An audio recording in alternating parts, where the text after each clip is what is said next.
दोस्तों, हम अपने जीवन में किसी न किसी को जरूर आदर्श मानते हैं, जैसे हमारे माता पिता, हमारे बड़े भाई बहन या स्कूल में शिक्षा देने वाले गुरु या फिर अनेक महापुरुषों को, जिन्होंने अपने सुंदर विचारों से हमेशा हमें सकारात्मक ऊर्जा प्रदान की।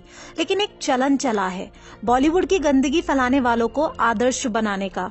दोस्तों, आप में से जितने भी मेरी वीडियो को देख रहे हैं, उनमें से कोई ना कोई तो जरूर इन फिल्मी हीरो को जिंदगी का आदर्श मानता होगा।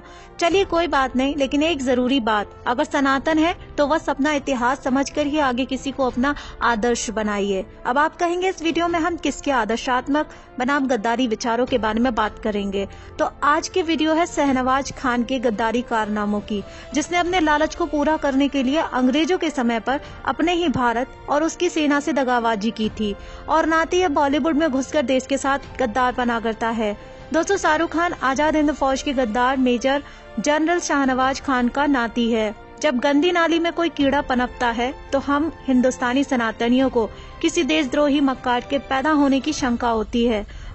मतलब गंदी नाली का कीड़ा और देशद्रोही एक ही थाली के चट्टे बटे हैं। थोड़ा सा गलत बोल गई, लेकिन भाई साहब, वो देश में सुरक्षित होकर भी डरते हैं और मैं निडर होकर भी ना बोलूं, ये तो घोर अपराध है। दोस्तों, जिन्हें आप अपना समझकर उनको फॉलो करते हैं, वही लोग आपके साथ ही सारी हवानियत की सीमाएं लांघ जाते हैं। दोस्तों, मैं आज इस वीडियो के माध्यम से आप सबसे एक आह्वान करती हूँ कि मिट्टी में मिला दो उन गद्दारों को जो गर्व में रहकर गर्व पर घात करे। मिटा दो उनकी हस्तियाँ जो देश और धर्म से विश्वासघात करे। दोस्तों, मैं अवंतिका एक बार फिर स्वागत करती हूँ आपका आपके अपने YouTube channel the real history of India में। दोस्तों, आपके मन में शाहरुख खान के बारे में कई सवाल आते होंगे, जैसे वो पाकिस्तान से इतना प्यार क्यों करता है, भारत से नफरत कर प्यार का दिखावा क्यों करता है, पाकिस्तान पर कभी कोई आफत आ जाती है तो करोड़ों रुपए की मदद क्यों करता है, उसका दिल पाकिस्तान के लिए ही क्यों धड़कता है, आखिर उसका पाकिस्तान से रिश्ता क्या है। इन सारे सवालों के जवाब आपको इसी वीडियो को अंत तक देखने पर मिल जाएंगे।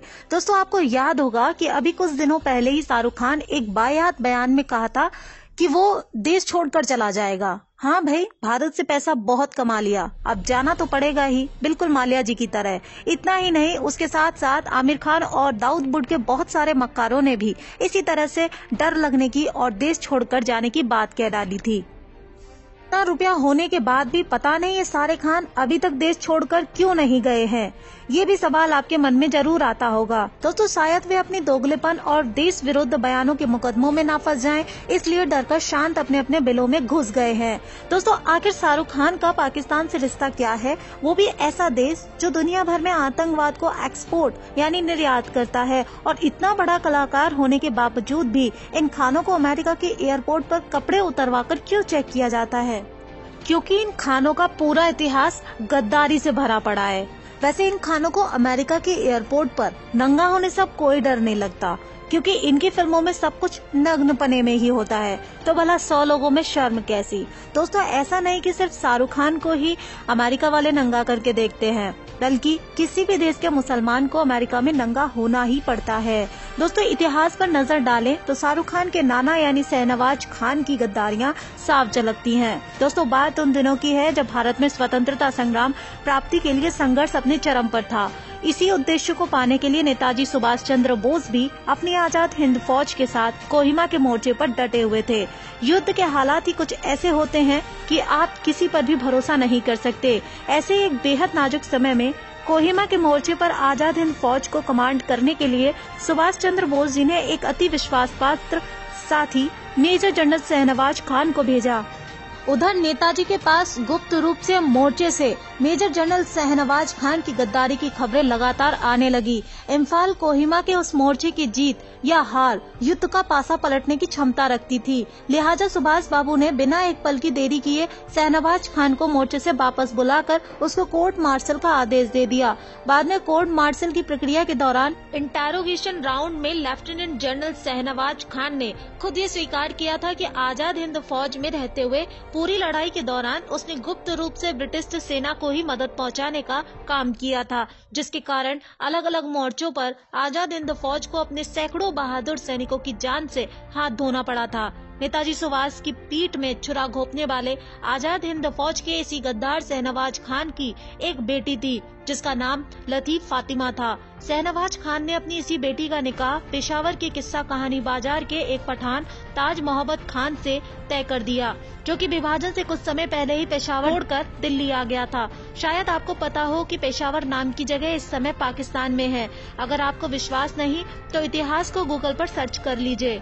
बंटवारे के दौरान आजाद हिंद फौज का द्रोही शहनवाज खान भारत छोड़कर पाकिस्तान चला गया, लेकिन नेहरू ने गद्दारों को ढूंढ कर सत्ता में आसीन करने की अपनी गंदी फितरत के चलते उसे वापस भारत बुलाकर मंत्रिमंडलीय सचिव का पद दे दिया। इम्फाल कोहिमा के दुरूह मोर्चे पर भारत से गद्दारी करके आजाद हिंद फौज के सैकड़ों जवानों को मरवा देने वाले देशद्रोही शहनवाज खान का एक नवासा पैदा हुआ जिसका नाम था शाहरुख खान।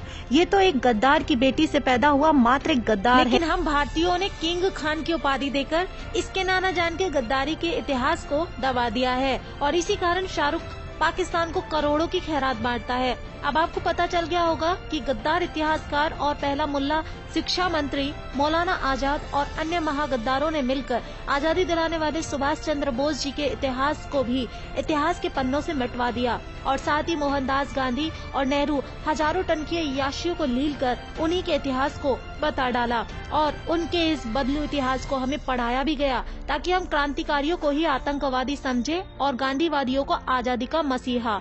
दोस्तों, शायद आपको पता ही होगा कि शाहरुख खान, आमिर खान, जावेद, फरहान, सलमान खान और कई इनकी बेगमें जैसे 38 लोगों ने रिपब्लिक टीवी और उसके पत्रकारों और मालिक अर्नब गोस्वामी और टाइम्स नाउ की नाविका कुमार के खिलाफ दिल्ली हाई कोर्ट में FIR दर्ज कराई थी कि ये लोग बॉलीवुड की छवि खराब कर रहे हैं। उसके कुछ दिनों बाद ही रंग बदलने वाले गिरगिटों के ग्रुप ने 3 दिन में ही अपना दोबारा एफिडेविट देकर दोगलापंती झाड़ी कि वो किसी भी मीडिया या अर्नब गोस्वामी या रिपब्लिक चैनल के खिलाफ नहीं है। इन दोगले बेशर्मों को तब शर्म नहीं आई जब ये लोग अपनी हर फिल्म में ब्राह्मण, क्षत्रिय और बनिया की छवि खराब करते हैं। तब इन पागल कुत्तों को दुख, दर्द, शर्म, हया जैसे नाम नहीं याद आते। इनकी कोई भी फिल्म आप देख लीजिए, ब्राह्मण है तो पाखंडी होगा, क्षत्रिय है तो अत्याचारी और बनिया है तो सूदखोरी करने वाला, मगर किसी भी फिल्म में जालीदार टोपी वाला है, ईमान का पक्का, अल्लाह का नेक बंदा, सब पर रहमत बरसाने वाला और बेहतरीन दोस्त, अच्छा इंसान जैसे नैरेटिव इन्होंने कई दशक तक गढ़े हैं और धीमे धीमे जहर की तरह हिंदुओं के दिमाग में भाईचारा बिठा दिया है। इन्होंने अपनी हर फिल्म में अच्छे राजनेताओं, पुलिस वालों को बदनाम किया, तब इन्हें शर्म नहीं आई। लेकिन जब एक देशवादी चैनल ने इन दाऊद के कुत्तों को उनकी असलियत दिखाई तो इनकी छवि खराब हो गई। ऐसा नाच कर रहे थे जैसे हाथी की सूंड में चींटी का तांडव हुआ हो। दोस्तों, भारत को आजादी दिलाने में सिर्फ शहनवाज खान ही गद्दार नहीं था, बल्कि बहुत सारे मुसलमानों ने गद्दारी की थी और आज बॉलीवुड में भी हमने उन्हीं गद्दारों की औलादों को अपने सिर पर बिठा लिया है। उस समय भी हमने सनातनी देशभक्तों को महत्ता नहीं दी थी और आज भी हम इन खानों के पीछे छिपे असली सनातनी हीरोज को नहीं पहचान रहे हैं। अगर हमने इन खानों को बर्बाद नहीं किया तो शर्म आएगी हमें खुद से। क्या मुंह दिखाएंगे अपनी पीढ़ी को? इसलिए दोस्तों, अपनी सभ्यता, संस्कृति और धर्म, सनातन धर्म को बचाना है तो इन गद्दारों को निकाल के फेंक दो। वीडियो कैसी लगी कमेंट में अपनी राय जरूर दें। जय श्री राम, जय हिंद, वंदे मातरम।